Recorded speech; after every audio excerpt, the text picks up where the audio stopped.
This is my best, the plot to overthrow Christmas, December 19th, 1944. Welcome to Old Time Radio Classics and our Christmas playlist. Tonight, a delightfully wicked Christmas fantasy written entirely in rhyming verse, The Plot to Overthrow Christmas by Norman Corwin, starring Orson Welles. Norman Corwin was called the Poet Laureate of Radio, and this broadcast shows why. Every line rhymes, every demon speaks in verse. It's Dr. Seuss for grown-ups. Broadcast during the darkest days of World War II when America desperately needed both laughter and hope. The premise is gloriously absurd. The demons of the underworld hold a council meeting. Satan is concerned. Despite their best efforts at spreading misery every December brings that infernal outbreak of goodwill. The solution, eliminate Santa Claus. Orson Welles plays Emperor Nero with wicked glee, while Ray Collins, the same Ray Collins who would later play Lieutenant Tragg on Perry Mason, brings Santa Claus to life. By 1944, Corwin had already created some of radio's greatest moments. His We Hold the Truths. These Truths broadcast reached 60 million listeners. A documentary about his career would win an Academy Award decades later. This is Christmas comedy from radio's golden age, clever, warm, and wonderfully strange. This is The Plot to Overthrow Christmas.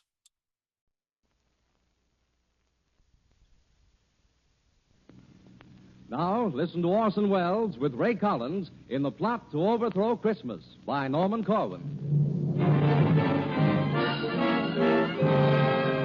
This is My Best, starring Orson Welles with Ray Collins in a Christmas story chosen from among his best works, especially for this program, by America's master radio poet, Norman Corwin.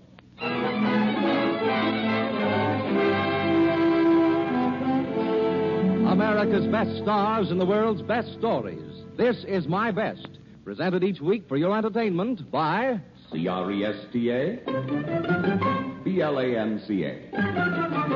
Presta Blanca. Presta Blanca.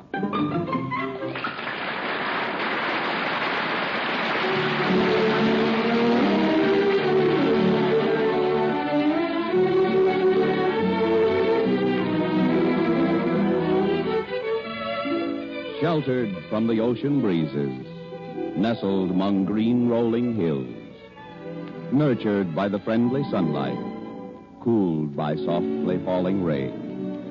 There the vines of Cresta Blanca, bursting forth in their green glory, growing, bearing, heavy laden, bring the grapes to luscious fullness. So the vintner quickly harvests, presses from them gold and goodness, tends it gently, now to rest. Till at last the wine is ready, shimmering, fragrant, full of flavor, masterpiece of his perfection. And he hails it proudly, saying, "This is my best. This is Cresta Blanca."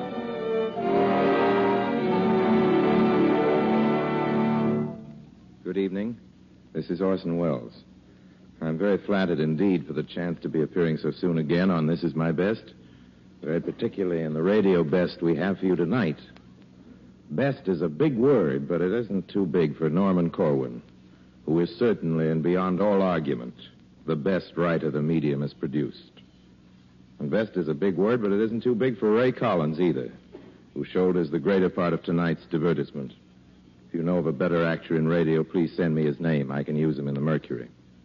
Here then is radio's best, a script by Corwin, and here's Corwin's very best for the holidays, a delicious and utterly delirious rigadoon of a thing entitled The Plot to Overthrow Christmas.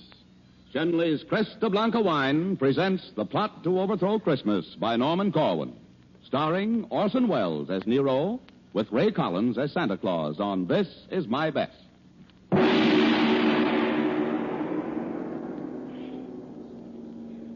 Did you hear about the plot to overthrow Christmas? Well, gather ye now from Maine to the Isthmus of Panama and listen to the story of the utter inglory of some gory goings-on in hell. Now, it happened in Hades, ladies and gentlemen. It happened down there that the fiends held a meeting. The fiends held a meeting for the purpose of defeating Christmas.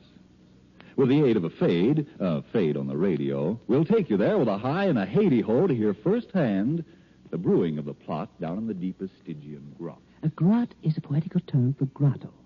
Whenever you hear my voce sotto or sotto voce, whichever you prefer, it's just I, taking pains to make quite sure that nobody makes a poetical allusion which might in any way create confusion. I return you now to the voice you were hearing before I had to do this interfering. As I was saying, in this Stygian grot, the notables of Limbo hatched a plot.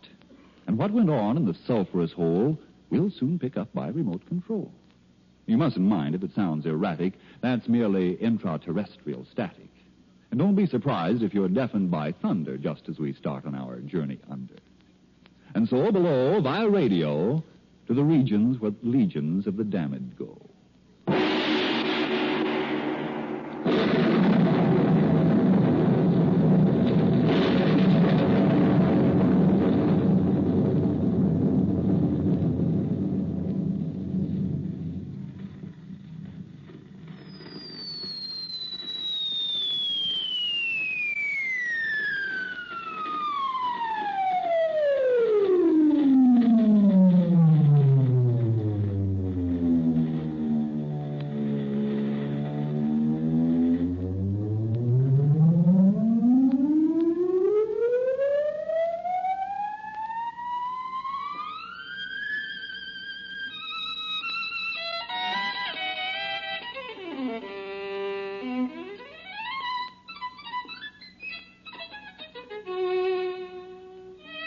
Nero!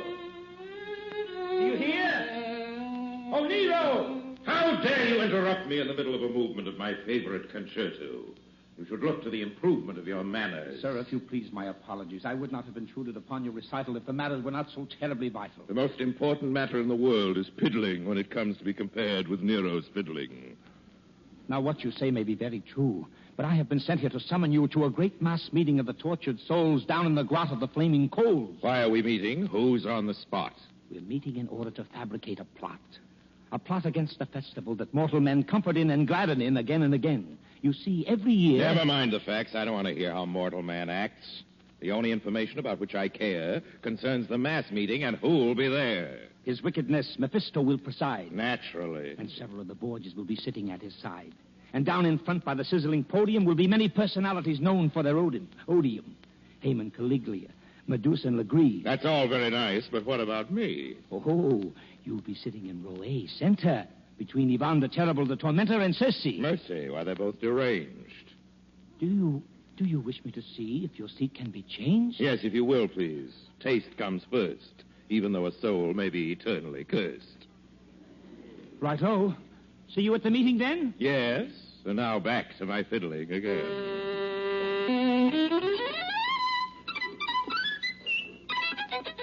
This is I, the sotto voce person. It should have been explained that Nero is rehearsing for nothing in particular. He's just that way. While hell's fires burns, he likes to play. It makes him feel a little more at home. It's just an avocation he picked up at Rome.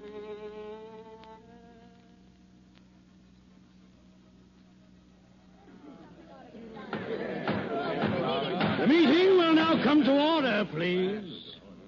I've called you here from over 60 seas of boiling pitch and blazing phosphorus to stop what constitutes a loss for us.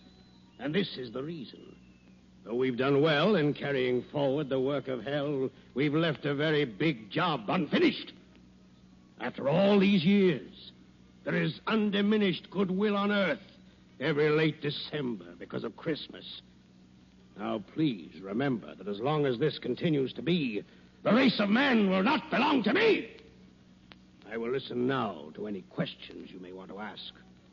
And then, suggestions. Mr. Chairman! Mr. Chairman! Brother Haman has the floor. You say we've done well in our efforts to sell evil?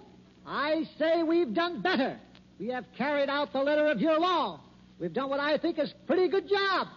And I say, as a veteran demon... Sit down there, Haman. Enough of this folly. Sit down yourself. You're off your trolley. Sit down. For I am Ivan the Terrible. You're telling us why you're unbearable. Hello, demons! This is no way to act. Please proceed with a little more tact. I want more decorum in this forum. These personal remarks you make must cease. Now, Brother Ivan, will you speak your piece? I merely want to say in a casual way that Haman is a radical. He always gets fanatical. Why anybody'd think to hear him snort that the work of the devil should just stop short? Mr. Chairman, Brother Ivan is a demagogue with a brain like a fly and the manners of a hog. He says that Enough! We will hear from others. Surely there must be among you brothers enough of venom and malevolence to crush a mortal man's benevolence. It's come to this. Are we going to let a little holiday like Christmas get the better of us all down here below? No. Well, then, sirs, very well. Let's go. Let's lay down our plans now to overthrow this Christmas business and all that guff of holly and mistletoe and stuff. Mr. Chairman. Brother Caligula may take the floor. Mr. Chairman, I abhor as a former emperor anything which curbs our rule. Let us give some presents, too. Candy sticks and things to chew, fruits and nuts, and little cakes, poisonous as rattlesnakes. Bravo. Let our subtlest worker be bichloride of mercury. Let us wrap in tinsel bright little gifts of dynamite. Bravo. Work things so that men will fear when 12:25 draws near. Soon at this rate, if you please, men will hang from Christmas trees. My dear Caligula, permit the chair to say that we think you've got something there. And now, with this fine start, let's hear some more. Yes, Brother Nero, do you want the floor? With all due respect to Caligula's views, I think there's a better method we can use. I've heard just lately men are giving the razz to classical music by making it jazz. They're swinging Bach, and what is keener, they're doing the shag to Palestrina. As a connoisseur of music, of course, I love the works of Rimsky-Korsakov, but today I note with a bitter shrug they've made Scheherazade a jitterbug. Much as we admire your clever rhyme, will you get to the point? We're wasting time. I was just about to say, when interrupted, that Christmas can easily be corrupted if you take and swing all the Christmas carols. I think of the evil. Just barrels and barrels of sacrilege. Every time you play a pious song in a profane way, why, once you entice them to swing Noel, then victory belongs to us fiends. Well? Mr. Chairman, Mr. Legree, I'd like to say that it seems to me that you all is barking up a coolness tree. I think Mr. Nero has made a wrong guess. The way to go about it is to get in Congress and bribe a bunch of senators who know their oaths and just make a purchase of a block of votes. They can all get together and pass a law where there ain't going to be no Christmas anymore. I think Legree's suggestion is abuse. It's very cute. And quite astute. By the eternal night. That's right. Mr. Chairman. Yes, Miss Borgia. I say that we should all give pause to think about this Santa Claus. He is the man behind the scenes, the symbol of what Christmas means. If we could rub him out, my friend, our troubles would be at an end.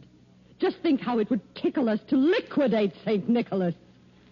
A girl like me could fascinate the guy and then assassinate.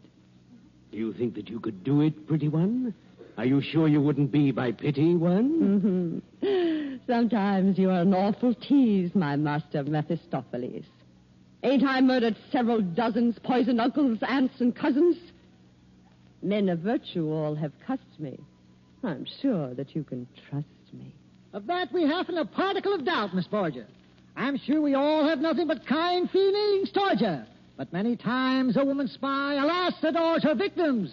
Dames make poor ambassadors. Do you imply that such defects are found inherent in my sex? That I do. Well, listen here, old Ironsides. You're heading for some cyanides. You've crossed a Borgia, and you know the consequences that follow. Come, disciples. This is very bad.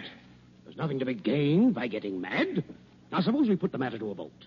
All those in favor of the motion made by Fiend Caligula, which was to shade the glamour of the holiday by using selected poisons of our choosing, all those in favor will please signify by rising to their feet and saying aye. Aye! One vote in favor, Caligula's. And those opposed? No. The motion is defeated. Up we bring the plan of Brother Nero's, viz. To swing the hymns and pious music.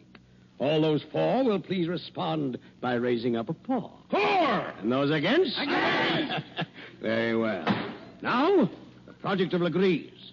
Who is there here who totally agrees? I do. Legree votes for himself.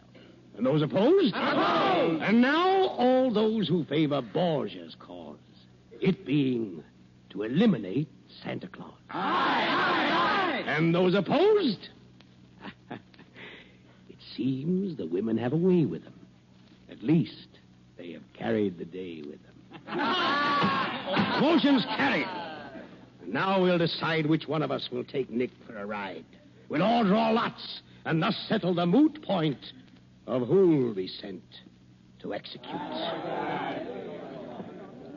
You are listening to This Is My Best, and in just a few moments we'll tell you the rest.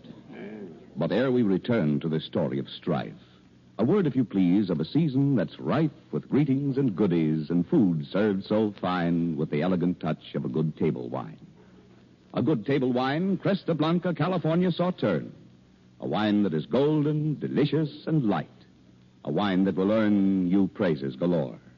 A distinctive dry wine that will add extra zest to your Christmas Day dinner made up of the best. The name, once again, Cresta Blanca Sauterne. And now back to the story.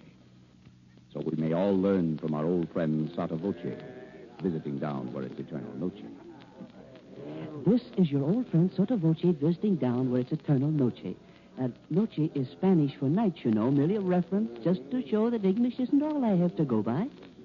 Oh, well, I guess I've missed my calling. I should have been a lobbyist. You see, I'm stalling to give them time to finish the voting. Let's see, the weather. Now I'm quoting the Daily Hellion. Continued heat both overhead and under feet. Light showers of brimstone toward the evening hours. Oh, that's what it says here. I'm not fibbing. How am I doing with my ad-libbing? This is a thing a Gabbard have fun with. Say, the drawing should soon be done with. We expect the results at any moment now, as soon as... Lots have been drawn, and I'm glad to say the honor has fallen Nero's way. Now, Nero, you are charged with a great task. It's the evilest deed that we could ask a fiend to do. We'll be proud of you. Now, just one moment. How do I get there? What do I wear? Is it dry or wet there? Is it fact or fancy or just word of mouth that he lives at the pole? Is it north or south? What shall I use when it comes to showdown? A gun or a dagger? Give me the lowdown. Now, Nero, you needn't sound so tragic. You'll get to Earth by the blackest magic. To create an express elevator is simple for an expert spell creator. With a lot of pyrotechnic dazzle, we'll let you off at a hill in Basel, Switzerland. From there, you will make your way to the Arctic Circle, then break your way through ice with a blowtorch. After a while, you're bound to reach Santa's domicile. And once you get there, my dear Nero, all of our work will have gone for zero if you don't succeed in your assignment. I know. But first we don't succeed, we can try and try again, but there's no need because nothing will come of it. Meaning no offense. Do you mind if I take my departure hence? And that, my friends, was a big brass gong. It's using this story right along to indicate that we're about to travel to points where the plot will further unravel. And now, if Ambassador Nero elects, we'll have another spot of sound effects.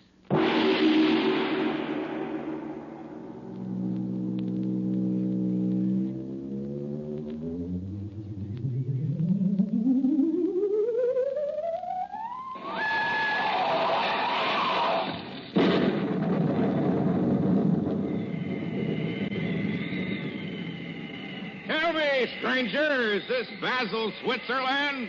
Or is it already Donner and Blitzerland? Donner and Blitzerland's 5,000 miles away. Thank you, mister, and good day. Tell me, stranger, because I've lost stock, where am I now? In Vladivostok.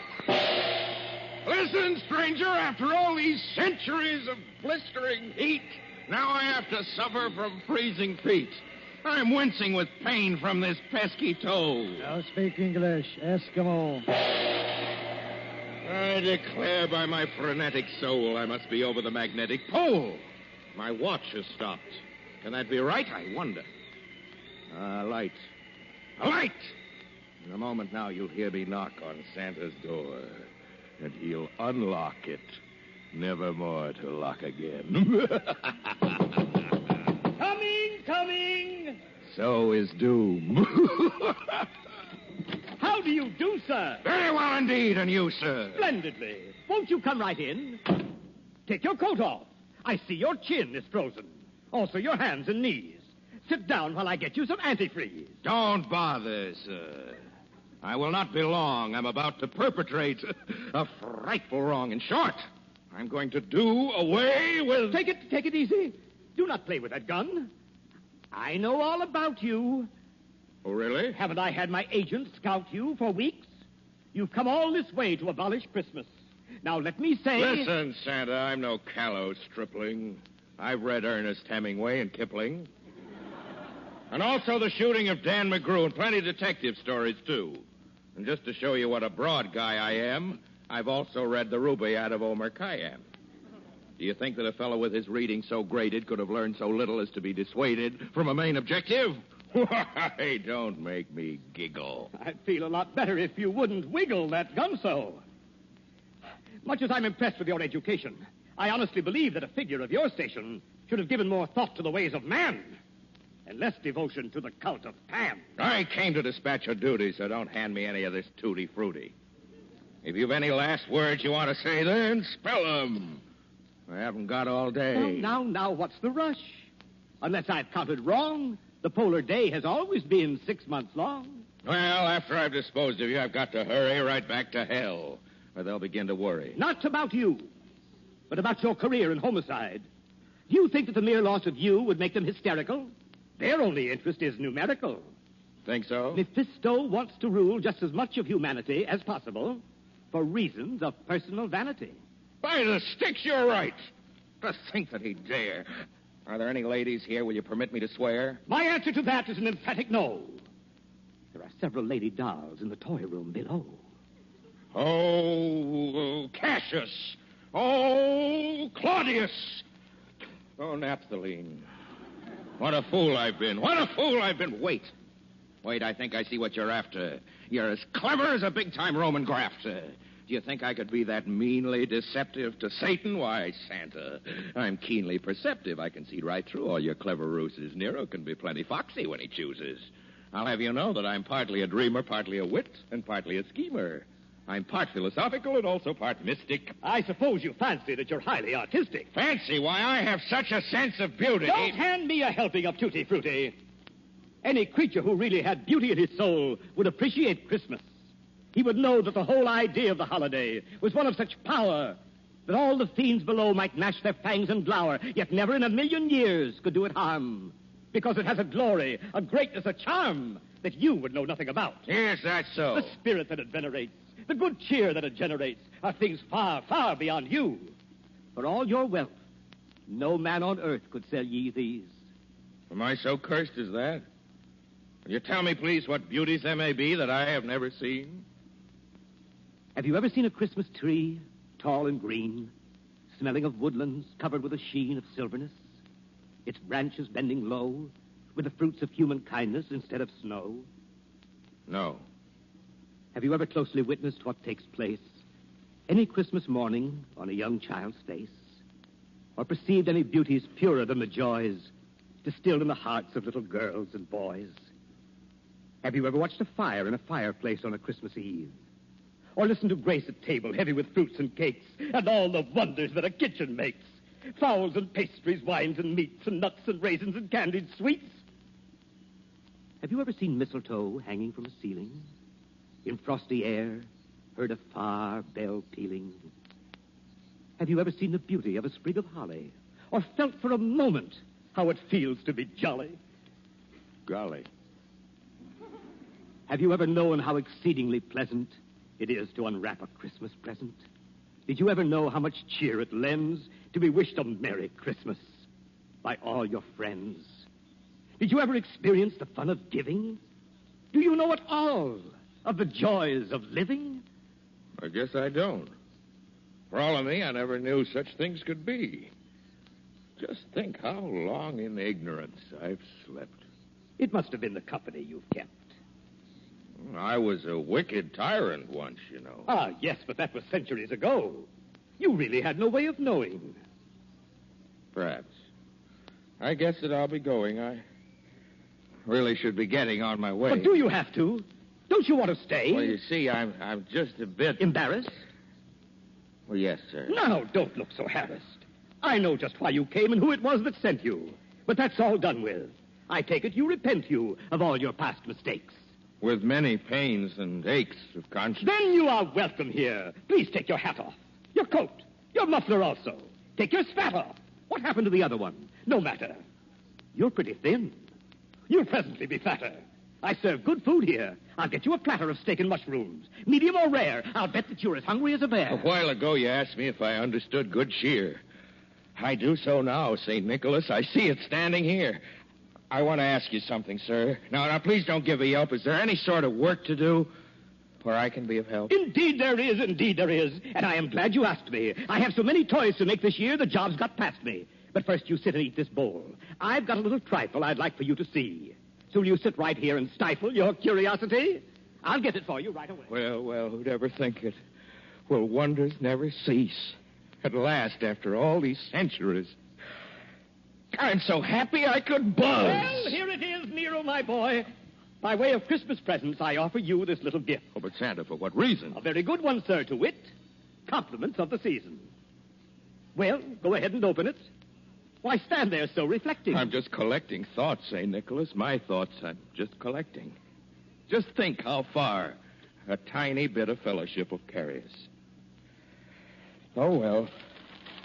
I say, what's this? What's this? It's a Stradivarius. Why, thank you. Thanks a million times. I don't know what to say to you. I'll tell you what I'll do, St. Nick. I'll start right in and play for you. I'll play all night and day for you. Fine. Here's some music. I'm sure you'll play it well. It's a little piece entitled Noel, Noel.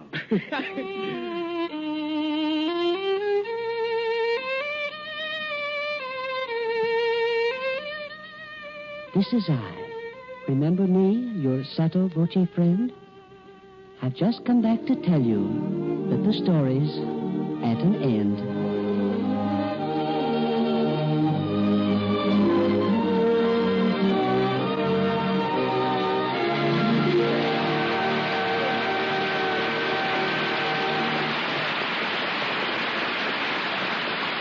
We join the audience here in Hollywood in applauding Orson Welles and Ray Collins in Norman Corwin's The Plot to Overthrow Christmas. Tonight's story on This Is My Best, presented by Shenley's Cresta Blanca wine. Mr. Wells will be back in a moment to tell you about next week. And now, once more, here is John McIntyre, your Cresta Blanca host. Perhaps one of the most interesting accounts of Christmas in early colonial days is of a dinner given by a prominent Virginia family.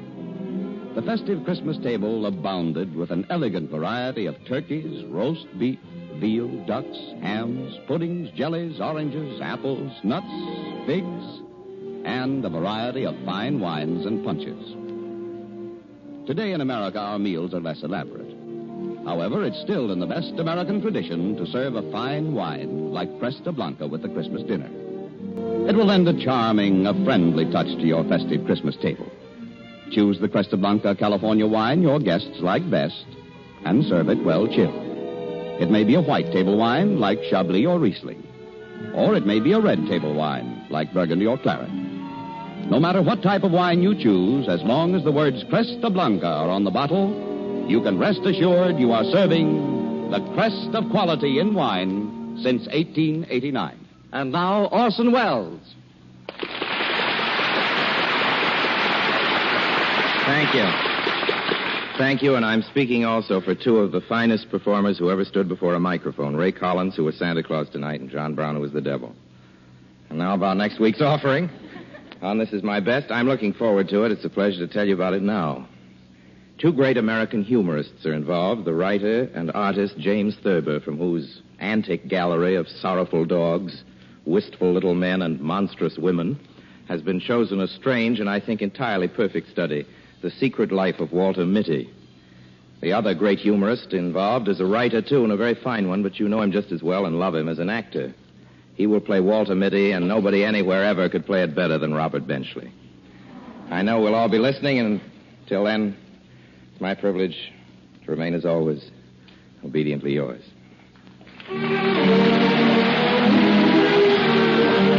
Cresta Blanca's new program is prepared in collaboration with Whit Burnett, editor of the book, This Is My Best. The music is composed and conducted by Bernard Katz. Ray Collins will soon be seen in Metro-Goldwyn-Mayer's The Hidden Eye. Don't forget next week when your star on This Is My Best will be Robert Benchley in The Secret Life of Walter Mitty. And remember, whenever you dine, dine with wine and make it the best wines.